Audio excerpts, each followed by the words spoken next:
Good evening, and thank you for joining me. Today is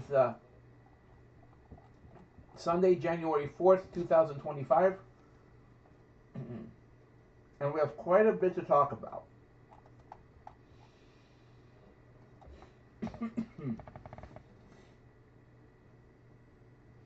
Okay, so let's get started. So, this is looking at the August update for the JMA. So, this is the hydromagmatic eruption, the Surtsean eruption that happened on September 1st. This eruption occurred on the western part of Iwo Jima. I actually initially thought that this was on the east coast of Iwo Jima. No, this was actually on the west coast. So both of these eruptions that occurred, the southeast island that formed and the one on the west coast, are both on the ring fault that lines the caldera. So it's the caldera rim. Both of these are just inside of that caldera boundary. So this is looking at that western portion. So right there, that is 4 a.m. in the morning, just after sunrise, or that's pre-dawn. This is looking about an hour before. You can clearly see, if you look very closely,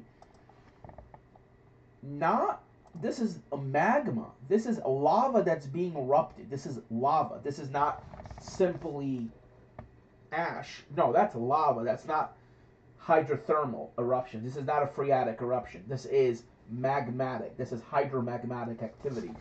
You can actually see the lava in here. Look at that. That is ash that's being thrown up several hundred meters, over 1,000 feet into the air, just being shot up. And what you're seeing here, those white plumes, that's steam, because the eruption does involve water, because it is happening right along the coast. That's the aftermath. That's the craters there. This is aftermath. September 9th now.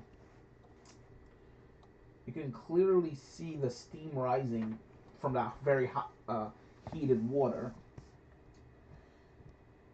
And also then a huge area was blanketed in ash. So you can see this wide area all over here, especially where those ghost ships are. That's all ash.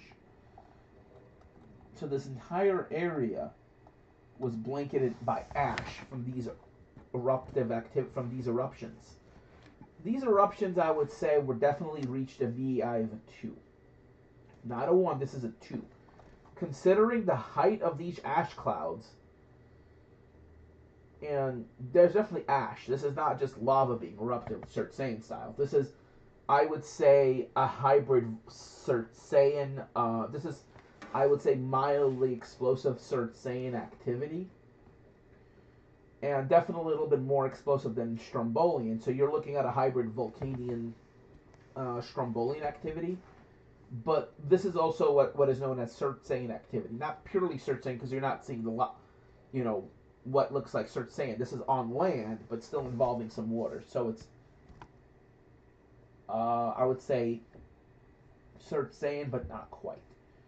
But it is a form of Surtsean activity, because you are getting a large amount of magma being erupted several thousand feet up. And it does look like here it is magma, and there's another portion here and here. So this could be because of magma-water interaction, but it could also be because just too much pressure was released or accumulated. Or it could also be just water contacted with magma. So I'm guessing this is Surtsean. And yes, you're looking at the sun being illuminating the clouds here. This is because this is already right before sunrise.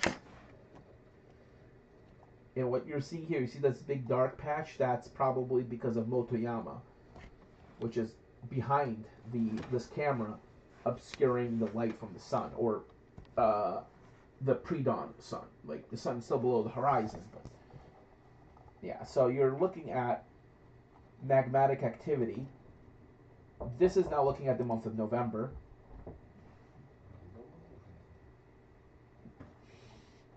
So you're looking at magmatic activity. So right here, if you look closely,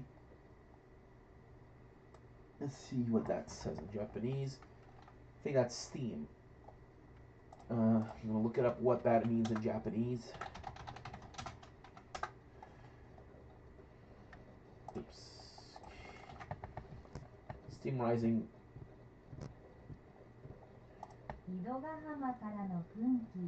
From Ido Gashama. Steam rising from Ido Gashama.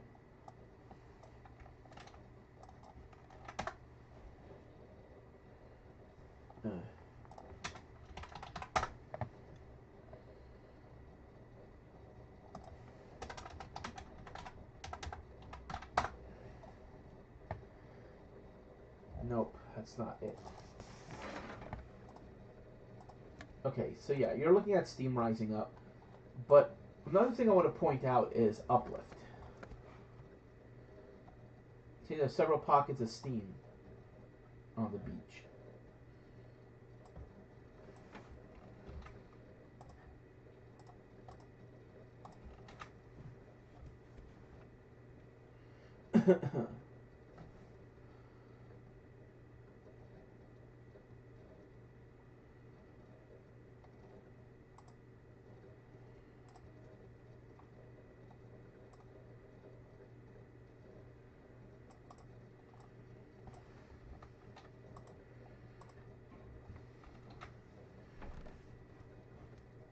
Oh, so the Japan Coast Guard. Okay. 海上保安庁撮影海上保安庁撮影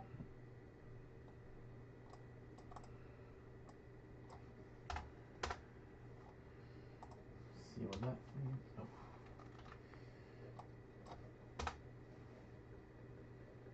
保安庁撮影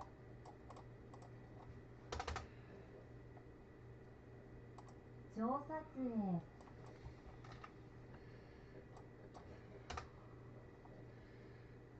海上保安庁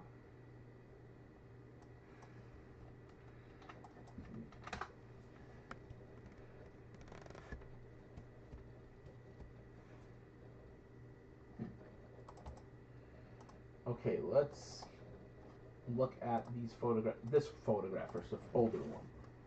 This is one from August.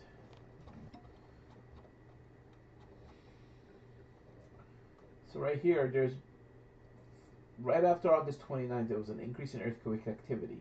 There's a very large increase of earthquake activity right here. The red line is seismic energy. How much seismic energy was released? This is when the eruption started. So there was a lot of earthquake activity on right at around nighttime of the August 31st to the 1st.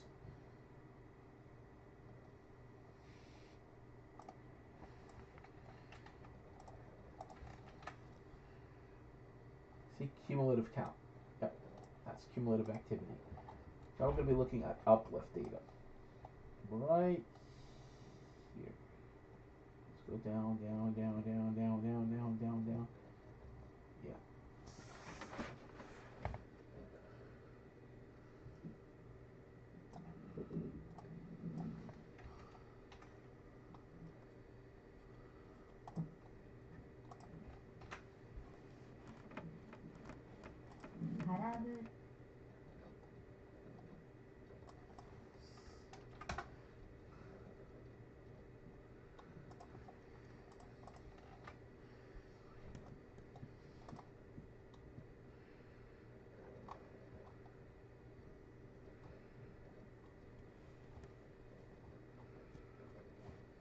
Yep, there we go. Uplift data. The eruption happened on the 2nd. Right here. This is when the huge increase in earthquake activity occurred.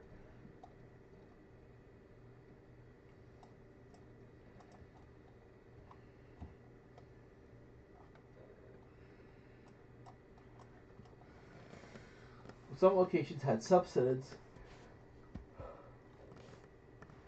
These locations had uplift, upwards of 30 centimeters. I mean, there already was very slow uplift. but other locations had uplift. So now we're looking at here. This is where that uplift occurred. So there was subsidence and then followed by slow uplift once again. So the dominant slow uplift is now resuming once again. The eruption happened on the 2nd, so this is where the eruption occurred, right here. And then there was very quick subsidence. See right here, 20 centimeters, and then slow subsidence, and then followed by uplift again, slow uplift. This ended about a month ago.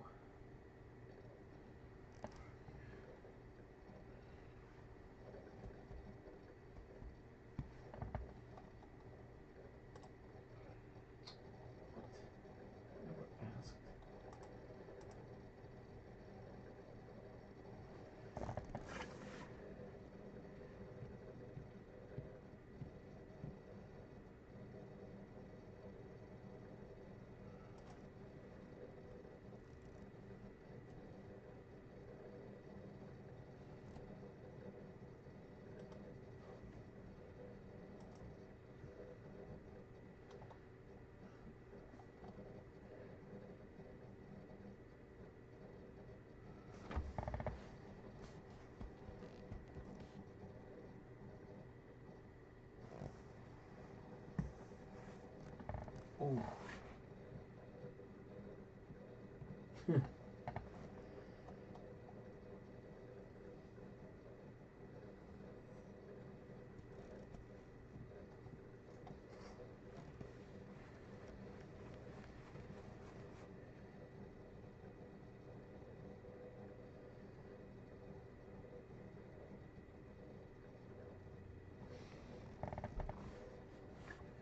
Alright, that's political stuff. I'm not going to be looking at political stuff. Okay. I don't know. Okay, we're going to be looking at volcanic stuff. This is why I don't do live streams. Because I keep on going off on tangents. Yeah, it is an autism thing, but still. Alright, so...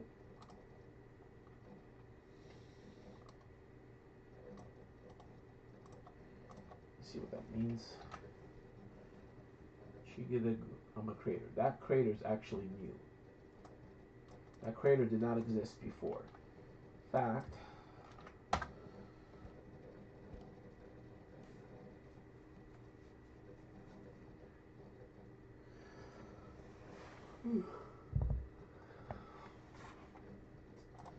so we're gonna go on to Copernicus browser.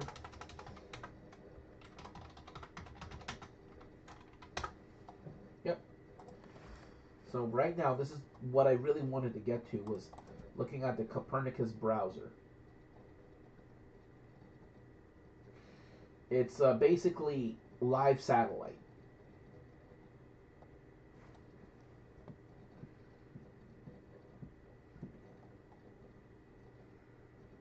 Yeah, that's the issue.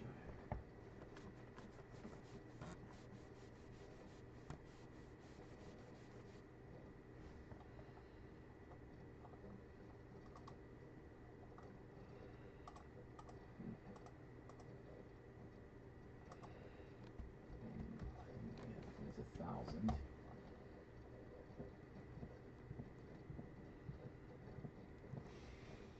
It used to be only 1,000 watch hours. Now they made it 4,000. They keep on making the... Okay, so let's go to stream settings, analytics. Okay, let's go back to Copernicus browser. Yeah, you could actually see the Aral Sea, or what's left of it, Lake Baikal. Actually, no, Lake Baikal is actually here. This is Lake Balkash. This is Lake Baikal. Deepest freshwater lake in the world, and it's caused by rifting. And actually, there's actually a volcano associated with this rift nearby. It's a volcanic field. Anyway, we're going to go back to Iwo Jima. That's Iwo Jima right there. Alright, so let's go back to 2002. go as far back as we can. Let's go to December 2nd, 2002. Actually, no. No, it's going to go to January. Nope. February. Nope. March. April. August. Okay. Yeah.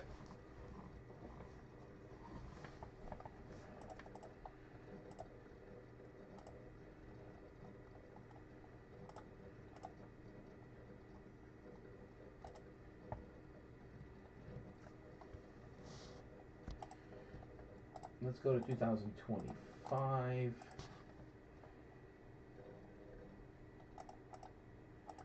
February. Actually, let's go to August.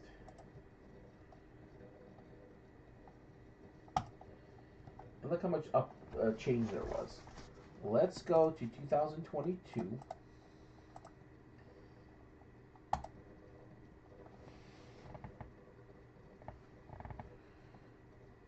Oops, sorry.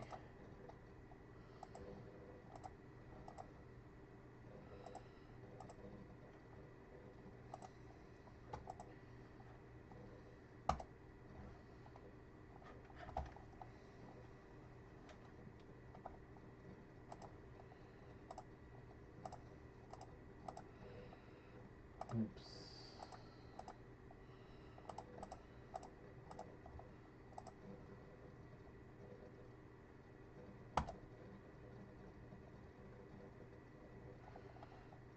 Oof.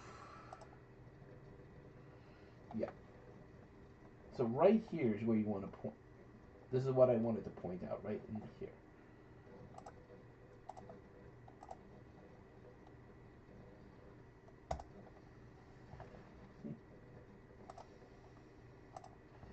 So right here, see how the coast is pretty flat here?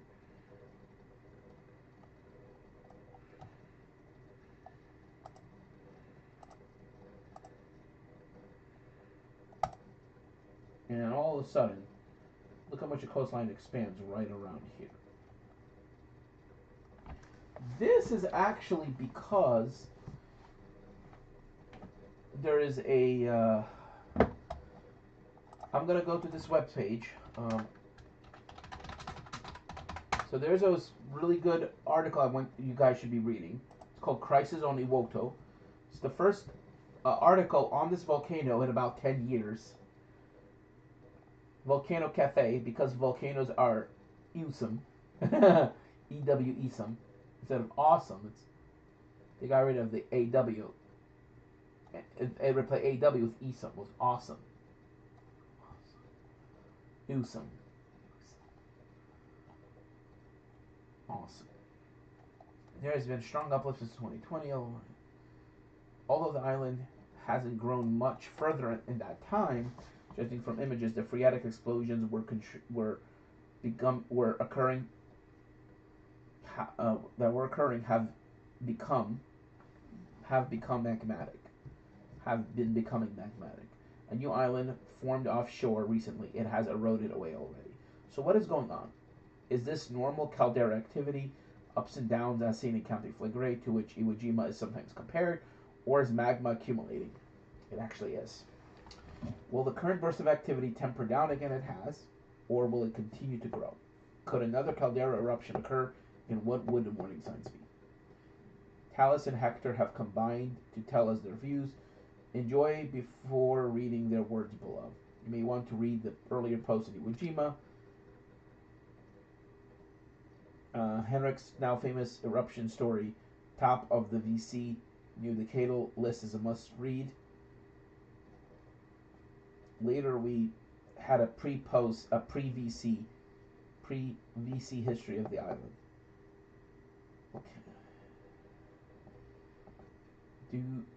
Do remember that the island is now called Ioto, Iwo Jima's history, but what about the future? Keep reading. Okay.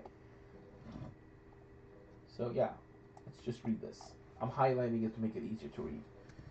And I will be reading this for those who are visually impaired or just like read-alongs. Considered to be the most dangerous volcano in the world on this blog, Ioto is quite a temperamental volcano, rising at an average rate of 15 to 25 centimeters per year for more than 500 years. I've got no interest in delivering a refresher at this moment. If you want a general understanding of known information on this system, please read Albert's article on this system. Simply put, this volcano lies on the Izu-Ogasawa Arc. It has a chamber of unknown depth, likely deeper than 2 kilometers but shallower than 10. A shallow 4 to 5 kilometer wide sill at 0.8 to 2 kilometers depth, and through that sill there is a cone sheet intrusion as the magma flows around the Motoyama block. The volume of these structures are currently unknown. It should be known that despite the chamber supplying the sill and cone sheet intrusion, it is still a significant supplier of deformation at the volcano. During the past decade and a half, Iwo Jima has seen over 10 meters of uplift, numerous phreatic eruptions, and since 2022, its first magmatic eruptions in over 500 years. Up until recently, uplift has seemingly slowed and the frequency of eruptions slowed. It wasn't until the ending of August that things escalated dramatically. The most dramatic deformation pulse of this volcano so far is taking place, with critical fractures having taken place along the Asodai fault and purported ring fault. These cracks are hot, constantly emitting steam. All eyes should be locked on Iwo Jima now, as it is likely we've reached a tipping point. In order to understand this proposition, we need to understand some basics about how this unrest has progressed.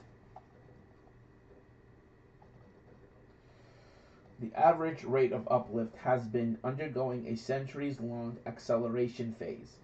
The coast has risen 40 meters since 1779, but over 17 of those meters took place in less than 70 years after 1945. Clear evidence of acceleration. This acceleration trend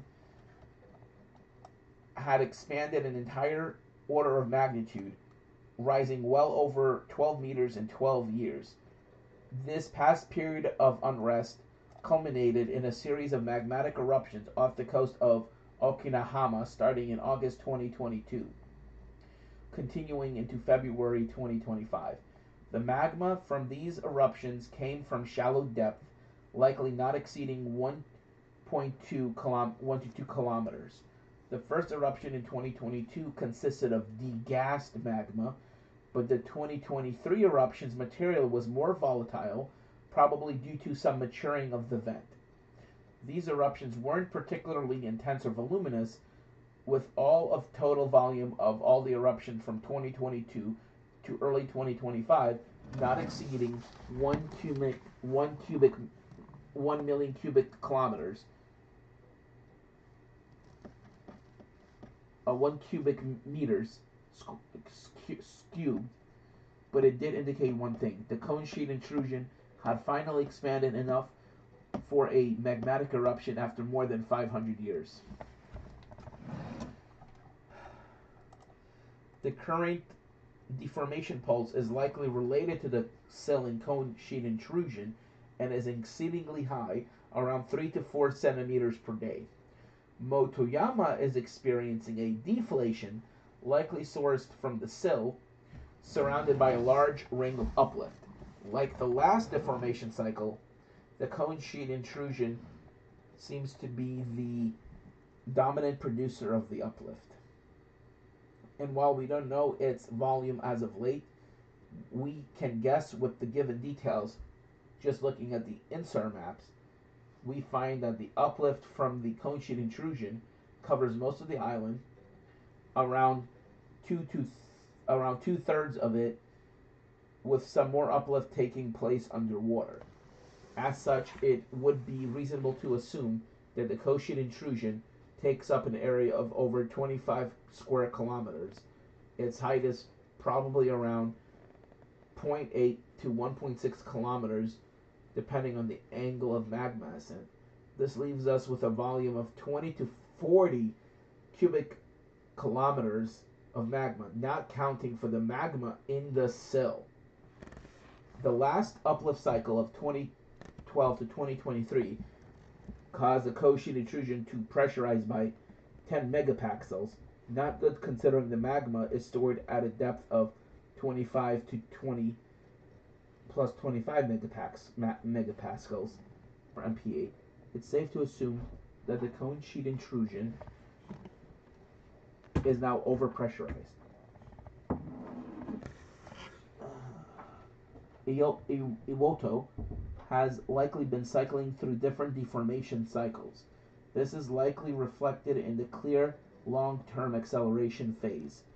The broader early cycles were likely the result of the chamber receiving the bulk of magma,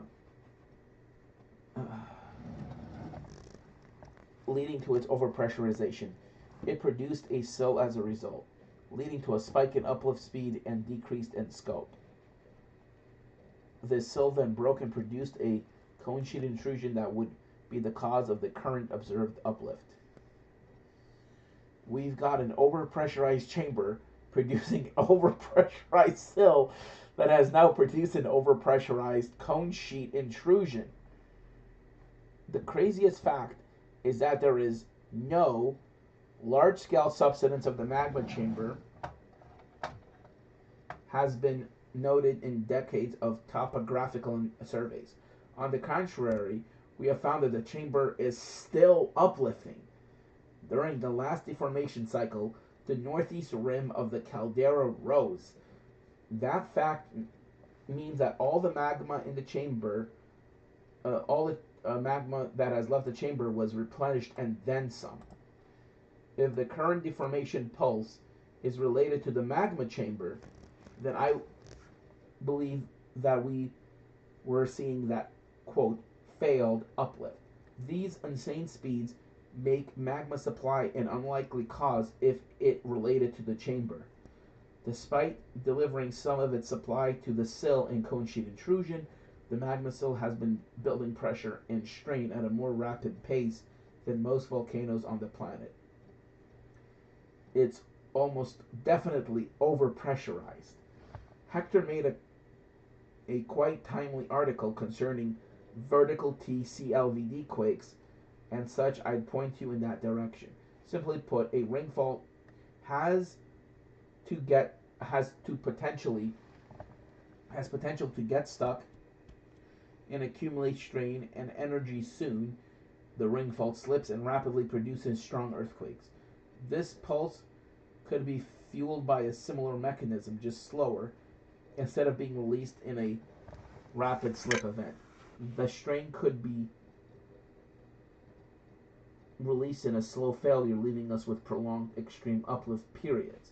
This way, magma supply, although still definitely extreme, won't reach truly impossible levels. The evidence for this could be supported by some of the GPS data. You will notice that during the past few years, despite uplift slowing, its associated horizontal deformations didn't pause. This could imply that the magma supply rate remained unchanged.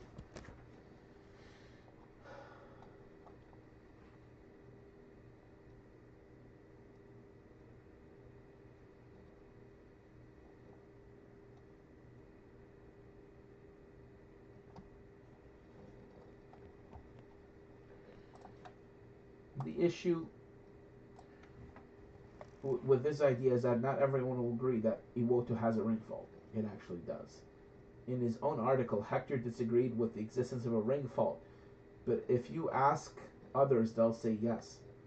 The only other options beyond preposterous magma supply or slow slip ring fault uplifts would be the plug starting to fail or rupture of the magma chamber.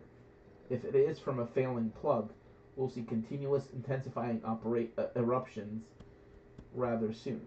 If it's a sign of an incoming rupture from the magma chamber, we'll probably see a lot more magma enter the shallow system. As you guessed, none of these propositions are good for this volcano's future.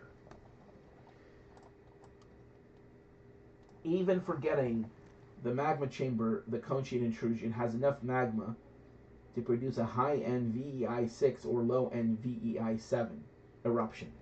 Remember, all the chamber has received as least as much as it has lost, so the magma chamber is much more capable than whatever the shallow system can do. A low-end VEI7, being the worst case for this volcano, can be a solid underestimation. Wow.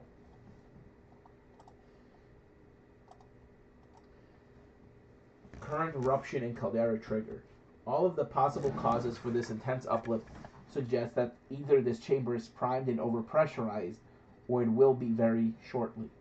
But we need more than an overpressurized system for a caldera forming eruption. We need an adequate conduit for magma to flow through. That is the only ingredient missing, and that may change soon. The current eruption is much more intense than the past eruption, producing pyroclastic surges and lava fountaining. Still, it's not very strong in comparison to other volcanoes. It is a phreatomagmatic eruption. What can we expect from this eruption depends on where the magma is sourced. That's what I was saying earlier. I mean, it was definitely phreatomagmatic. If it is from the cone sheet intrusion, then the chance for an imminent escalation is lower. But if it is from the magma chamber, then the chances would go up. The conduit for this eruption likely developed from the extreme stress the uplift is putting on the crust regardless of cause. Assuming that the eruption and all future eruptions for the foreseeable future are fed by the sill and associated cone sheet intrusion, then we would ultimately need to wait for violent enough eruptions to compromise the plug. A strong VEI4 to VEI5 or a series of intense VEI3 or 4s could do this. The shallow system has enough magma for this, and while the quality of the magma may not be the best, there is no shortage of water to make for violent reactions, so this will always be a solid possibility. This is actually preferential, as it would give ample time for study and warning. A process like this could take months or even years. Even if this scenario is true, it is possible that another conduit directly connected to the chamber will develop, risking a faster buildup. If the magma is sourced from the magma chamber, then we already have a direct conduit to the primed system, and this could quickly escalate as it expands and matures. It might take months or even years. It might take months or even weeks, leaving less time for warning and study. We don't know where the magma is sourced, so we can't jump to any conclusions. Another risk is a major earthquake at the Asodai fault.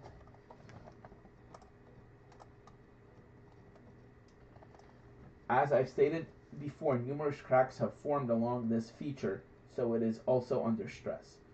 The failure of this fault could lead to a significant escalation. Caldera forming eruptions follow a very predictable trajectory: phreatic phase, phreatomagmatic phase, or here non-Plinian magmatic phase, occasionally with effusive properties, but this does not always occur. Plinian phase, and then caldera collapse.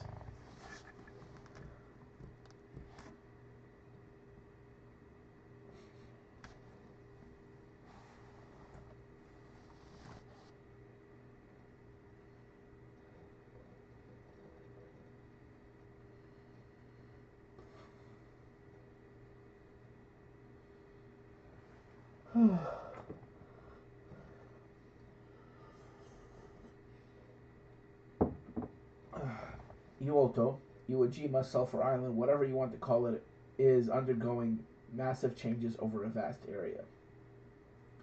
This volcano has the potential to crush every other known historical eruption, that includes Tambora, in terms of intensity.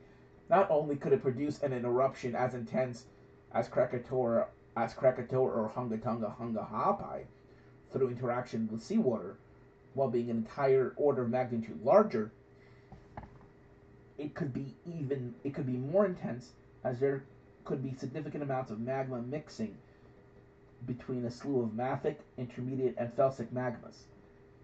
It was always king.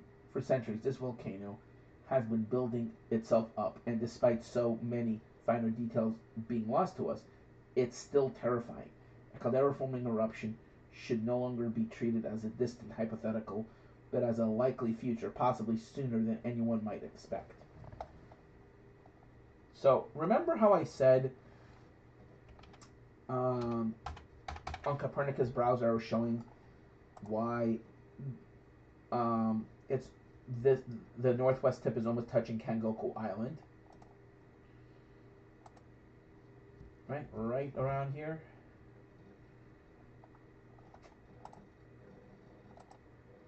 Oh yeah, complete overcast. Okay, right here.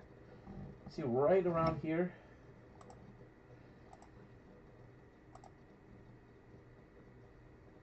Yeah, right here.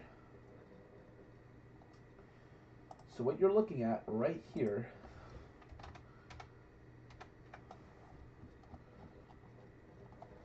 so this is the caldera rim right here. Caldera rim, and the eruption happened, well, wouldn't you know, right here, right on the caldera rim. You had eruptions here. That's, you can actually see, that's an eruption right there. Here and here. And if you look here, you can see that the rim fault crosses right over there. And look at that crack right there.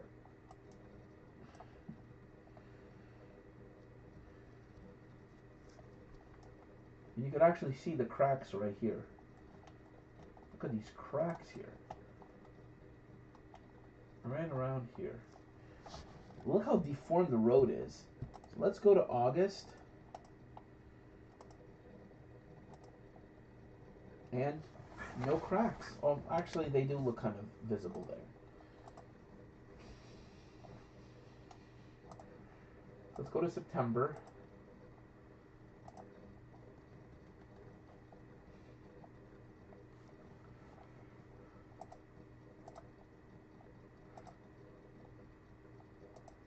Yep.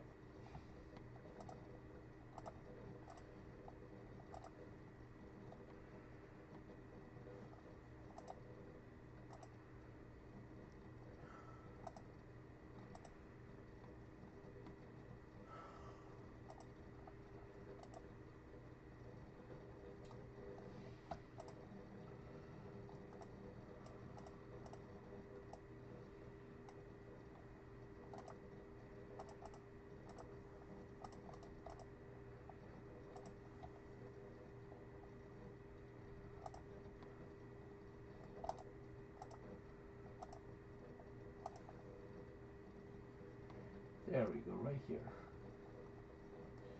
You can see cracks right here.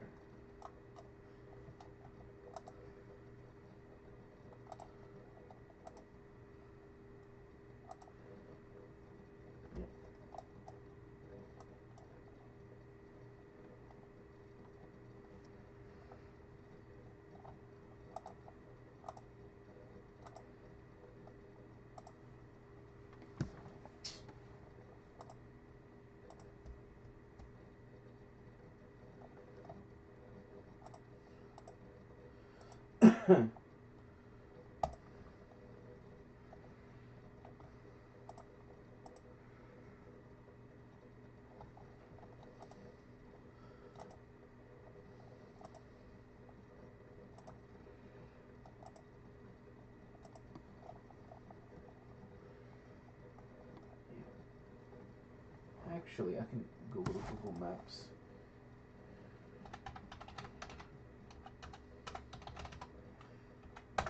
Okay. Google Earth, okay.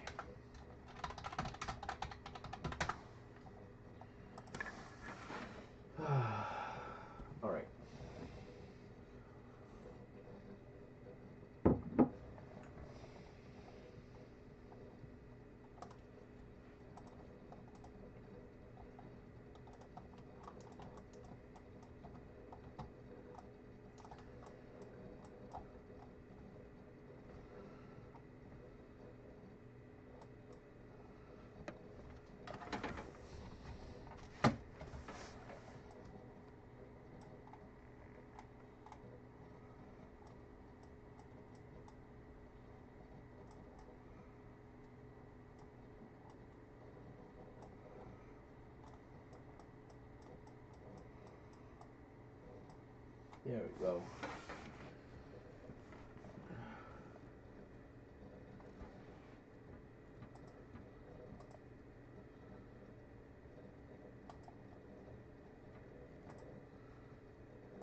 Historical imagery.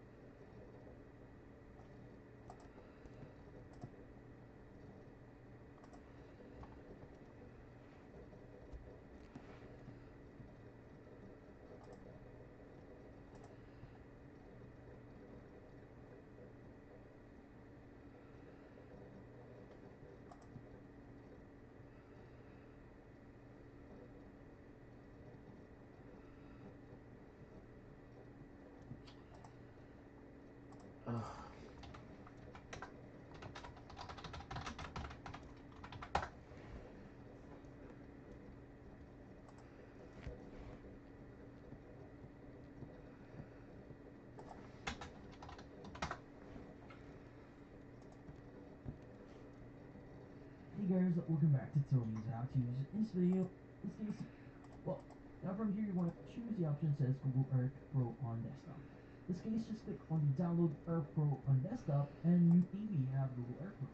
In this case, once you open it up on the view at the top left here, for me,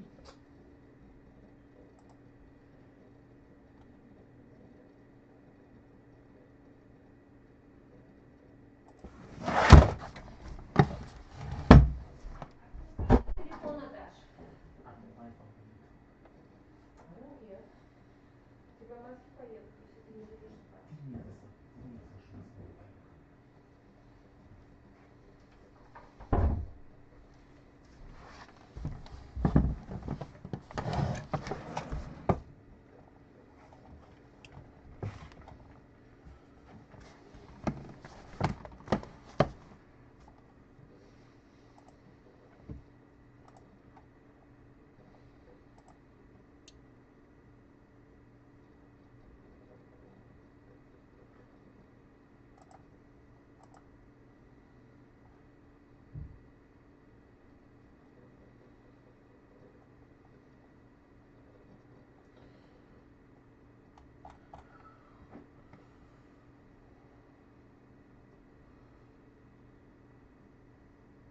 Did Google Earth get rid of historical imagery?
Clock with a green arrow. Where do I find a clock with a green arrow? Oh, okay. So remember I was looking at the Asadai fault? Yeah, this area. That's another area. Yep, that's hydrothermal alterations. And when you look at that, it is right along where, right here. Look, there was an eruption here. Let's go to 2018. And look, it was really small. This is where that eruption happened. Let's go all the way back to 2012, right?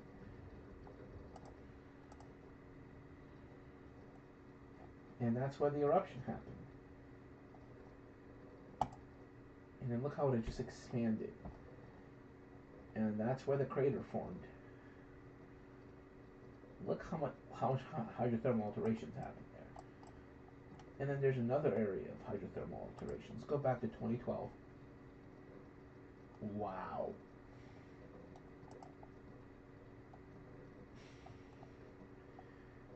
Yeah, you wouldn't think it was man-made. Yeah, look at all these alterations here. You can even see cracks here. Yeah, look how it just expanded. And then boom. Yeah, it's a pretty big area of hydrothermal alterations. And when you look at it, it's also along the ring fault. Because the ring fault goes basically like this. This is along the ring fault, so yeah. If you look here, that island is right along the ring fault. The ring fault extends pretty far to the northeast, meaning that the ring fault, somewhere like this.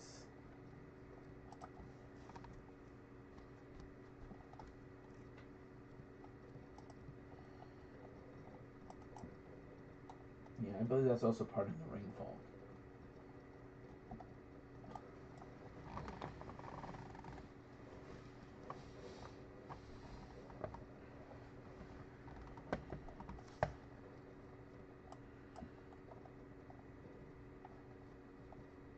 Let's go to 2025. Let's go to December. Yep, it definitely expanded. So definitely a scary volcano.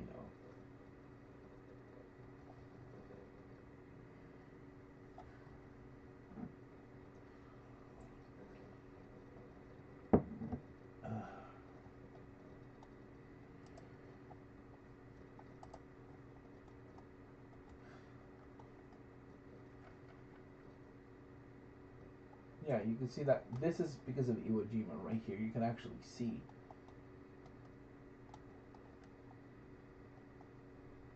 You see how there is what looks like river channels here. This could be pyroclastic flow deposits.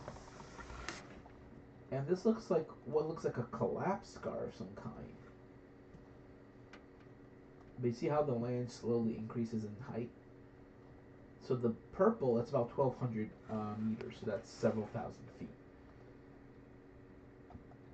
So red is anything less than 200 meters, like orange. But even this area right here,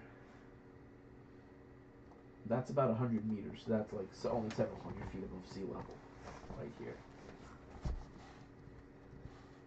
And then it does kind of go down in height briefly.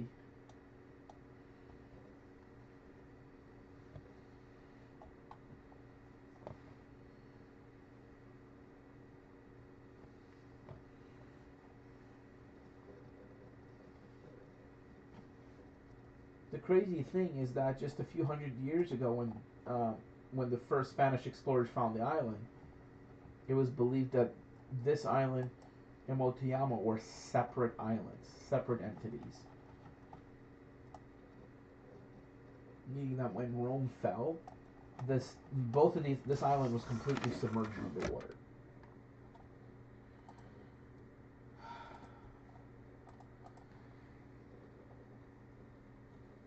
So yeah.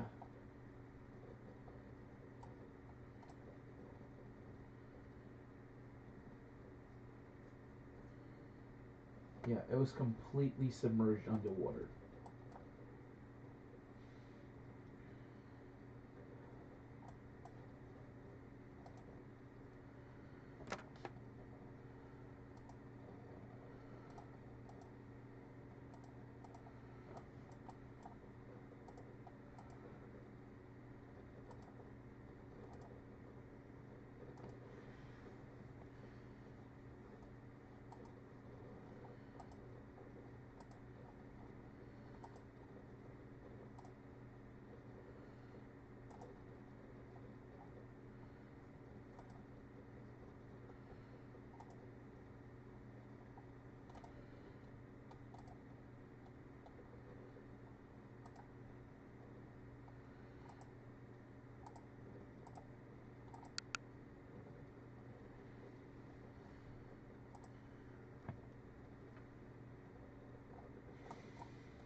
Let's see, right here. See where my mouse is at this point, right here. Let's see. Yep, it expanded.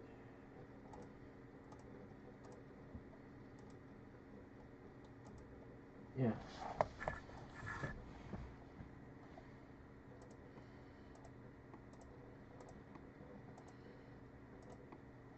See right here? Huh? The coastline looks. Let's look right here. Let's look right here. And look how much it expanded right here. That is because there's a bathymetric increase right here, this area.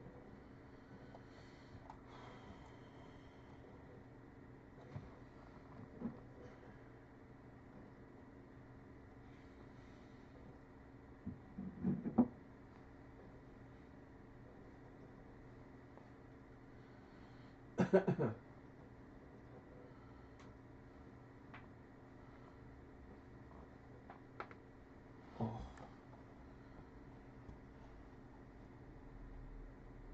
Anyway, I gotta go.